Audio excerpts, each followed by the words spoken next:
शिंदखेडा तालुक्यातील परसोळे ग्रामपंचायतीच्या कारभारावर माहिती अधिकारातून मोठा सवाल उभा राहिला आहे। सार्वजनिक विहिरीच्या 7/12 नोंदीबाबत माहिती देण्यास टाळाटाळ केल्याने प्रशासन अडचणीत आले आहे।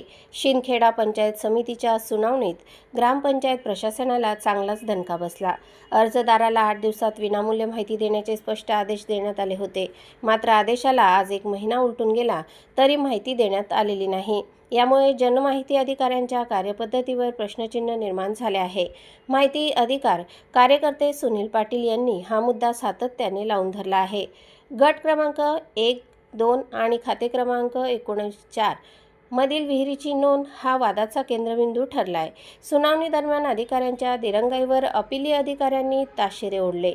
पारदर्शक प्रशासनासाठी हा निर्णय महत्त्वाचा मानला जातोय। माहिती अधिकार कायद्याची प्रभावी वापर कसा करावा याचे हे उदाहरण ठरत आहे। तरीही आदेशाची अंमलबजावणी न झाल्याने प्रश्न अधिकच गंभीर बनला आहे। आता पुढील टप्प्यात राज्य माहिती आयोगाकडे दाद मागण्याचा इशारा देण्यात आला आहे। संपूर्ण प्रकरणामुळे ग्रामपंचायत प्रशासनावर दबाव वाढताना दिसतोय। नागरिकांना माहिती मिळणं हा त्यांचा हक्क आहे, हे पुन्हा अधोरेखित झाले आहे। आता प्रशासन काय पाऊल उचलते याकडे सर्वांचं लक्ष लागलं आहे। प्रतिनिधी गणेश शार्दूलसह स्वराज्य न्यूज धुळे।